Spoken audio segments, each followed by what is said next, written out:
Thank you, Acting President. I will be brief. Many people don't like hunting. They've never been hunting, they've never seen hunting, they probably know nothing about it, but they don't like it. That's okay. That's their right. What is not okay is that these people try to stop others from hunting as well. Hunting is very natural to humans. Many of us now live in cities and get our food from the supermarkets or from organic fair trade farmers markets if your wallet stretches that far.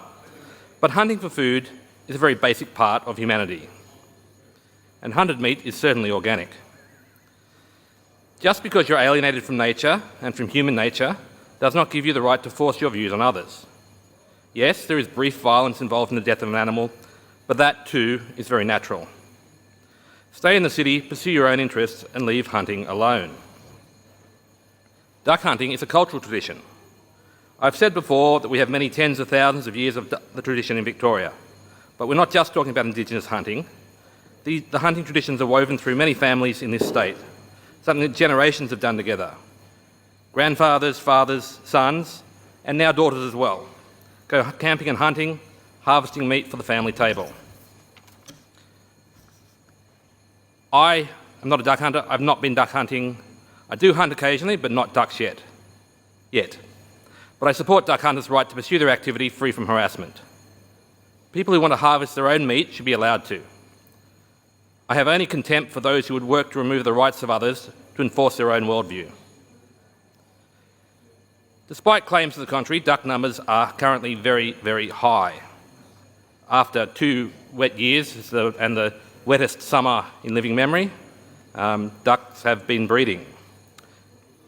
Ducks need to have their numbers controlled.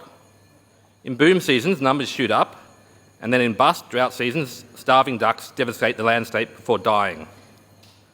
Sustainable hunting is a good way to manage numbers, and it doesn't cost the government anything. It pays for itself and provides important economic activity to regional areas. Every year, the government drags its feet on releasing information about the upcoming duck hunting season. Hunters want to plan, leave, organise accommodation and stock up on supplies. An entire industry supports hunting, and the lack of information makes it difficult for businesses and communities to plan ahead. The department has the information it needs to make these decisions in December of the preceding year, and the duck season begins in mid-March. There's no advantage to anyone by delaying announcements and creating uncertainty. Even animal advocates want the decision to be made earlier. The second part of the motion calls for a larger no-go zone around hunters. At present, there is a rule that prevents people from coming within 10 metres of a hunter with a loaded firearm. The restriction exists because it's dangerous to go near someone who is there to shoot things. Protesters see this as a challenge. They're often there to get in the way. They want to harass hunters, scare off ducks, ruin the activity. It's illegal to hinder or obstruct hunting, and protesters who show up to ruin hunts are breaking the law. Shotguns, even with birdshot, still cause a lot of damage if they hit a person at 10 metres.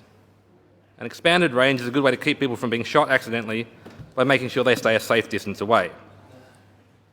This is not about restricting the right to protest or to make your voice heard.